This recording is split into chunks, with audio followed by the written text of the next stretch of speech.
When you study geography, everywhere you look, you're dealing with diffusion. When you study history, you're talking about how ideas and technology diffuse over time from one place to another across space. What exactly do we mean when we talk about diffusion? There are two basic types of diffusion. We're going to break it down all together in one video. Let's get ready to roll. Okay, so I just said there are two different types of diffusion, but if you're in AP Human Geography, you've talked about what you would think would be about 4 different types of diffusion: relocation, hierarchical, contagious, and stimulus diffusion. Here's the deal. Expansion diffusion and relocation diffusion are the two overarching types of diffusion that we talk about when we discuss human geography. Expansion diffusion can be broken into 3 different subsets of how things diffuse from one place to another, and that's where you're going to get your hierarchical, contagious, and stimulus diffusion. Let's break it down, talk about the differences, and give examples of each.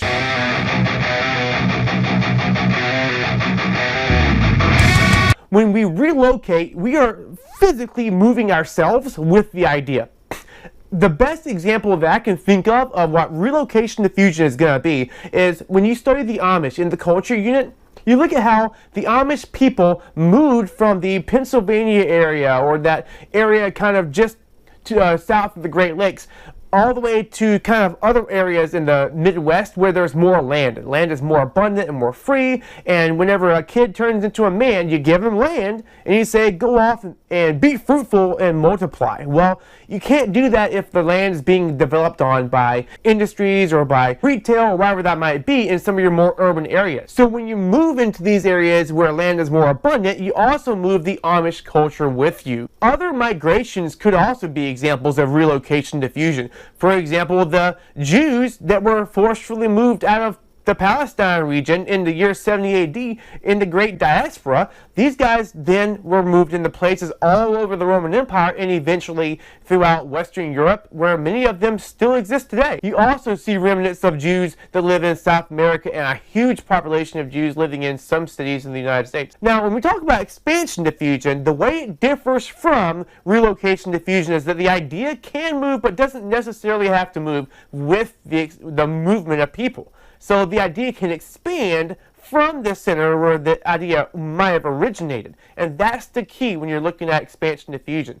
Let's break it down one type of expansion diffusion at a time, starting with hierarchical. Anytime we think about something with a hierarchy, we think about something with a node or a point of significance and then trickling down to everything or everyone else. So a good example of this hierarchy would be the feudal system in Western Europe, where you've got your kings on top, your nobility and your clerics, and then eventually your artisans and your peasants and whoever else will be at the very bottom. When you think about hierarchical diffusion, it is very, very similar in the way that it's set up. Maybe an idea is going to spread from a big city like New York City and then eventually trickle down into smaller cities like maybe Atlanta, and then eventually into other smaller cities like Columbia and then their suburban areas, so that the masses like me and you have it. You can understand this model pretty good when you think about maybe fashion runway. You got these top models modeling these clothes for these top designers that make these extravagant $1,000 dresses you're always hearing about when you watch Entertainment Tonight. Eventually, because we can't afford those things, other designers that make things that go in Macy's or make things that go in Belk or other department stores are going to start to copy or emulate those designs, and they eventually it's going to trickle down to where if you go to certain big cities, you have more access to things like malls where you can get access to these types of clothes, and then so on and so forth until maybe your local Walmart has something that looks just like what What's-Your-Face would have worn in 2005. It can be a individual or a place that is that center point, that first point of origin, that the top of the hierarchy, if you will. Contagious diffusion is kind of exactly like it sounds. If you catch a disease and you're contagious, it doesn't matter who gets around you, they're going to catch it. They can be rich, poor, black, white, Hispanic, whatever their nationality or ethnicity or whatever language they speak or whatever amount of money they make, it does not matter.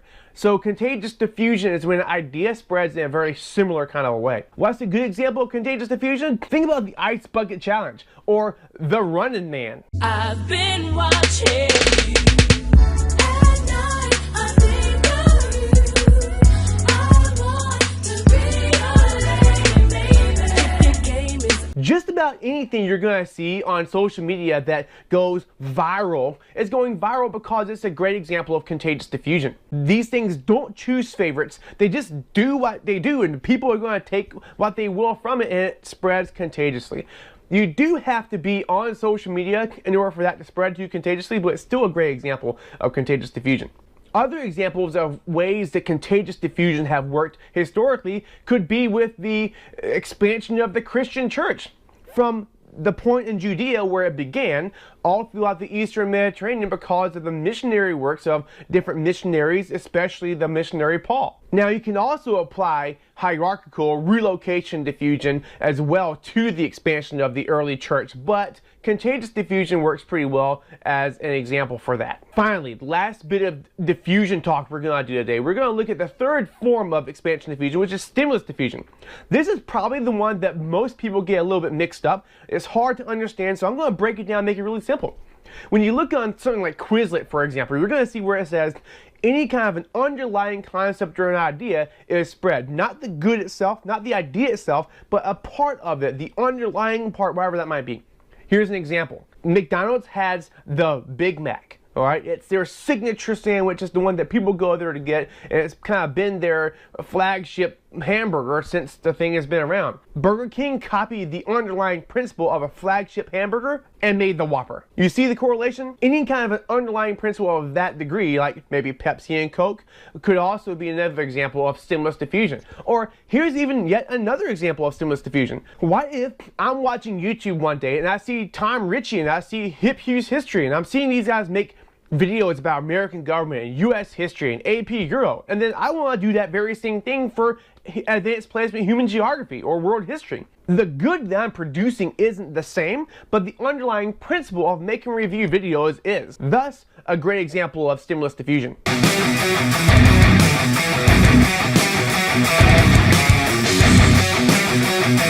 So there you have it. We've broken down the different forms of diffusion.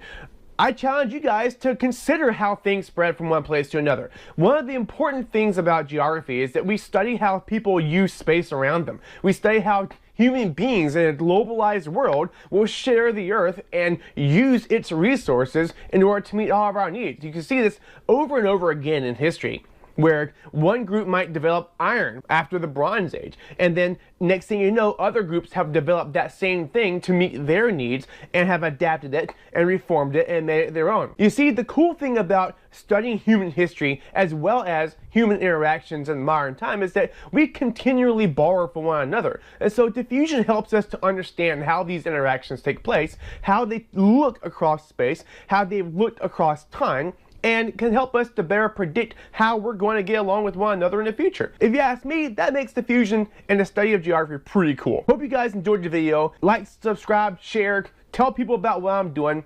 I'll see you next time on AP Human Geography with Dustin Fowler.